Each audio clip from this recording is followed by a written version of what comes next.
안녕하십니까. 2024년 5월 10일 최병무 이펙트 시작하겠습니다. 왜 대장동 변호사라는 서울 서대문 갑 당선자가 있죠. 김동아라는 사람인데 이 사람의 학폭, 학교폭력, 그 논란이 이어지고 있습니다.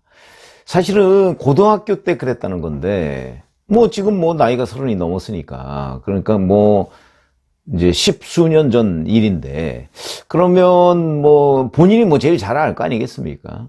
사실은 그 부분에 대해서 사과하고, 누가 그것 때문에 당선자 배지 떼라, 이렇게 얘기하는 것 같지는 않고요. 그렇기 때문에 이제 그 부분에 진짜 진실성 있게 사과를 하고, 그 피해자들한테도 혹시라도 어떤 트라우마가 있으면 그런 부분에 대한 치유 이런 거 약속하고, 그러고서 앞으로 이종 활동 열심히 하겠다 이렇게 되면 그냥 해결될 수도 있는 문제 아닌가요? 저는 그렇게 봅니다. 학폭이라는 게 큰 문제죠. 그러나 십수년 전에 이미 있었던 일을 지금에 와서 어떻게 수습하느냐, 그걸 솔직하게 인정하고 사과하고 사죄하고 이렇게 이제 넘어가고, 그 후에 또 다른 후속 조치가 필요하다고 하면 그런 것들을 하고 이렇게 되지, 당선 자체가 무효다 이렇게 얘기하기는 현실적으로 어려운 측면이 있습니다. 그러니까 대응을 그렇게 했으면 되는 거죠. 근데 김동아라는 사람은 그렇게 대응을 안 하고요. 이걸 보도한 언론사를 상대로 법적인 소송, 자기가 변호사여서 그런지 몰라도 소송을 하고, 그 다음에 이걸 전면적으로 부인했습니다. 그런데 문제가 그렇게 간단하지가 않다. 그래서 그 전말을 말씀드리려고 합니다. 이게 처음으로 보도가 된 거는요, MBN이 5월 2일에 보도를 했습니다. 뭐냐면 여기에 이제 A, B, C, D, E 이런 인물들이 많이 나옵니다. 왜 그러냐면 그거는 이 사람들을 실명으로 보도를 할 수가 없으니까. 왜 보도를 할 수가 없느냐? 본인들이 지금 제1야당의 국회의원 당선자에다 더군다나 이재명 대표의 최측근인 대장동 변호사인데 우리가 자칫 잘못해서 보복을 당하는 것 아니냐, 이런 두려움에 떨고 있다고 하거든요. 그렇기 때문에 아마 익명으로 나갈 수밖에 없다. 그래서 굉장히 많은 숫자가 등장합니다. A, B, C, D 해서 F까지 등장합니다. 현재 보도로는. 자, 이런 상황이죠. 그런데 처음에 보도한 게 A입니다. A라는 동창생. 그 MBN에다 이렇게 얘기했습니다. 엄청 세게, 앞이 안 보일 정도로 세게 맞았거든요. 그 이후에 주먹으로 계속 때렸어요. 김 당선자가 괴롭히는 아이들이 많이 있었어요. 장난 삼아서도 때리고 심하게 때린 적도 있었다. 이렇게 이제 A라는 사람이 자기가 직접 피해자다라고 하면서 얘기를 했습니다. 그러니까 이제 또 다른 사람, 이 사람도 이제 김동아 당선자의 동창이죠. B씨. 이 사람은 그 A씨 외에도 자기가 알고 있는 피해자만 2명이 있다. 이렇게 얘기를 했습니다. 그리고 이제 또 C씨. 이건 또 다른 사람이죠. 이 사람도 김동아가 약한 학생들을 괴롭혔다. 이렇게 얘기를 했고요. 그 다음에 또 D씨도 등장합니다. 키 작고 싸움 못하는 애들을 포크로 찌르며 웃기도 했다. 이런 얘기를 했습니다. 그러니까 여기에 5월 2일 첫 보도에 나온 거는 피해자라는 사람 A씨하고, 그 다음에 그런 사실을 알고 있다는 B, C, D 세 사람이 등장을 합니다. 자, 이 정도라면, 제가 보기에 이 정도라면 인정해야 되는 것 아닌가. 직접 피해받았다는 사람이 있고, 그걸 알고 있는 사람이 무려 3사람이나 있다고 한다면 그건 인정해야 될 부분이 아닌가 싶은 생각이 듭니다. 그런데 김동아 당선자 바로 다음 날이죠. 이렇게 얘기했습니다. 그런 사실이 없다. 허위다. 이렇게 얘기했습니다. 그러면서 일군의 무리들이 기획한 정치적 음해다. 이렇게 얘기했습니다. 그러니까 본인이 당선이 되고 나니까 시기와 질투 이런 걸로 몇몇 누군지는 모르지만 그 사람들이 기획을 해서 자기를 음해하고 있는 거다. 이렇게 얘기를 했고요. 자, 그러고 나니까 MBN이 5월 7일에 또 다른 학교폭력 피해자의 증언을 보도를 합니다. 이 증언은 이런 겁니다. 이건 이제 이 씨라고 이제 해서 증언을 한 거죠. 앞에 5월 2일 보도에 A, B, C, D가 나오니까 다른 사람이라는 거죠. 이 씨. 만나면 등을 주먹으로 이렇게 치고 이러면 척추다 보니까 많이 아프잖아요. 괴로웠었어요. 야간 자율학습 시간에 자신을 불쾌하게 했다는 이유로 다른 친구를 다리로 내리 찍는 것도 목격했어요. 그러니까 자기도 맞았지만 다른 친구를 다리로 찍는 것도 자기가 봤다. 피해자이면서 목격자다. 자, 이런 얘기를 한 거죠. 그러니까 또 이번에 김동화 당선자는 취재 과정에 왜곡이 있다 이렇게 주장을 하고요. 법적 대응을 하겠다고 그러면서 실제 법적 대응을 했습니다. 뿐만 아니고 기자가 회유를 했다고까지 얘기를 했습니다. 회유.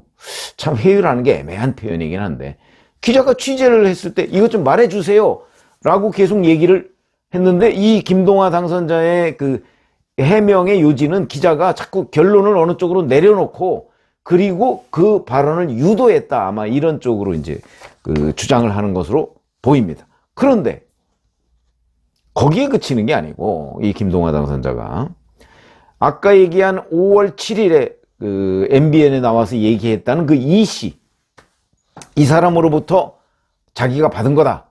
그러면서 무인도 이렇게 찍힌 그런 사실 확인서를 공개를 했습니다. 이 사실 확인서에 보면 MBN의 5월 2일 보도는 사실이 아님을 확인한다. 이렇게 되어 있습니다. 자, 이제 여기에서 아마 시청자분들이 이런 겁니다. 이 씨라는 사람의 피해 사실은 5월 7일에 보도가 됐습니다. 근데 그 사람이 김동화 당선자와 만나서 5월 2일 보도는 사실이 아닌 걸 확인한다. 자기가 어떻게 확인하죠?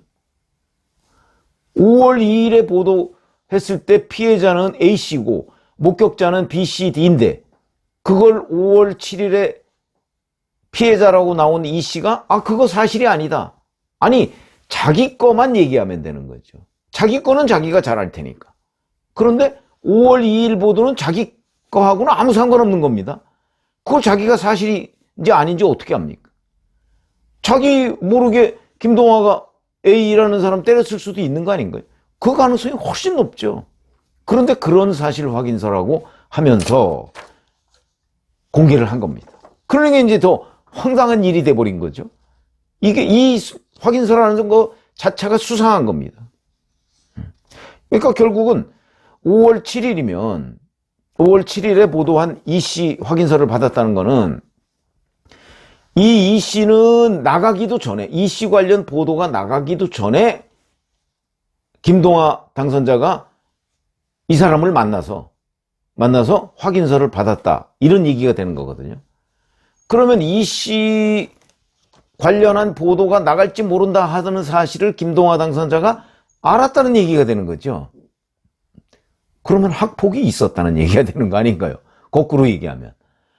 예를 들어서 자기 고등학교 동창이라는 고등학교 동기라는 사람 아무나 찾아가서 나 학폭 김동화의 학폭 없었어 라는 거 사실 확인서 좀 써줘. 그러면 보통의 당선자가 써줄까요?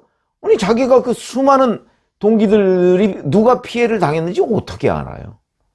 그런데 하필이면 5월 7일에 보도하기로 예정된 그 사람을 찾아가서 김동화 당선자가 피해가 없었다. 그것도 5월 2일 거. 이렇게 얘기를 한 겁니다. 뒤죽박죽이 되고 이건 뭔가 이제 2차 가해 논란도 있는 겁니다. MBN에서는 이 씨에 대해서 이 씨도 맞았다 이렇게 보도를 했는데 그 사람을 김동화 당선자가 직접 찾아가서 너 나한테 맞은 거 없잖아. 사실 확인서 써. 이렇게 된 거 아닌가. 근데 이 씨라는 사람은 김동화 당선자가 두렵다.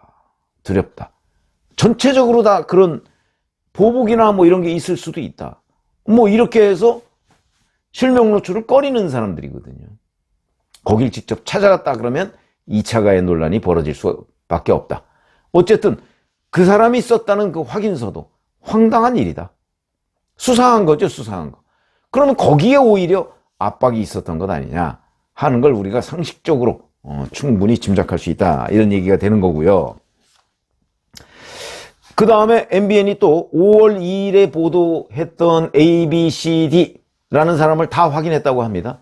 근데 이 사람들은 확인서를 써준 적이 없다. 이런 얘기죠. 자, 근데 이렇게 이제 막 공방이 벌어지고 법적 소송까지 하고 그러니까 또 다른 동창생, 지금 A, B, C, D, E까지 나왔잖아요. 이제 F라고 명명을 한 또 다른 동창생이 제보를 했다고 합니다. 이 사람은 김동화 당선자의 학창시절 고등학교 때 바로 옆자리에 앉았던 사람이라고 합니다. 아마 김동화 당선자도 알겠죠. 누군지. 자기 옆자리에 앉았던 사람이니까. 이 사람이 MBN에 제보를 해서 김 당선자 때문에 등교가 고통이었다라고 얘기한, 아까 얘기한 이 씨, 그 이 씨를 김 당선자가 괴롭힌 사실을 나는 알고 있다. 이렇게 얘기합니다. 그러면서 제보를 하게 된 이유, 마치 정치적 이유가 있는 것 같은 식으로 몰아치니까 내가 화가 난다. 그래서 아니야, 나 그거 알고 있어 라고 제보를 했다. 이런 걸 또 보도를 합니다. 자, 제가 보건대는 아까도 말씀드렸지만 고등학교 시절에 뭐 학교 폭력이 있었다 하는 부분, 뭐 연예인들도 그런 거 많이 있지 않습니까? 그러니까 그런 부분은 그럼 인정하고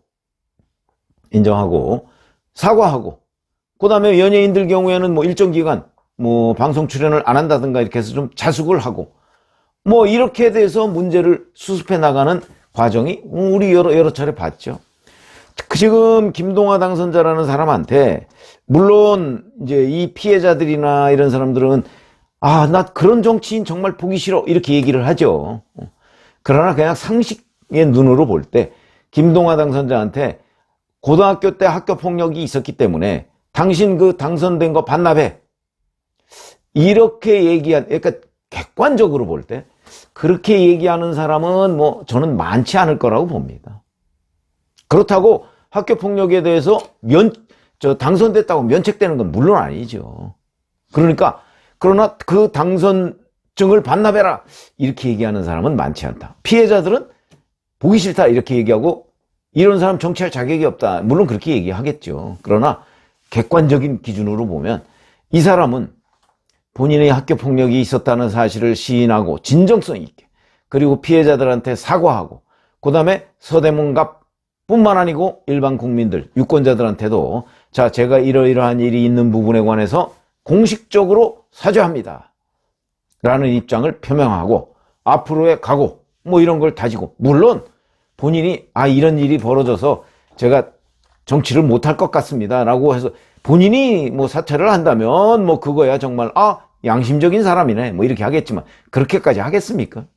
그러니까 여하튼 이런 식으로 수습하는 방법이 있을 텐데 그게 아니고 오히려 문제 제기를 하는 사람한테 덮어씌우고, 뭔가 그 피해자라고 하는 사람을 찾아가서 뭐 겁박한 듯이 보이는 사실 확인서를 받고 자기가 변호사라는 이유로, 그리고 국회의원에 당선됐다는 이유로 뭐 오히려 소송을 하고, 그러면서 뭐 정치적 프레임 오는, 거기다 기자한테 뭐 회유 의혹까지 덮어씌우는, 이런 게 과연 정당한 방법인가? 자, 어차피 이제 소송한다고 했으니까 소송 한번 해야죠. 뭐 어떡하겠습니까?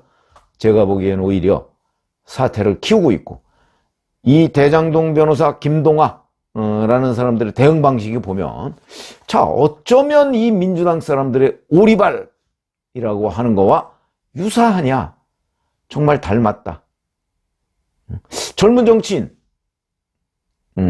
장래가 촉망되는데 참 안타깝다 하는 생각을 하게 돼서 이 전말을 제가 말씀드렸습니다. 고맙습니다.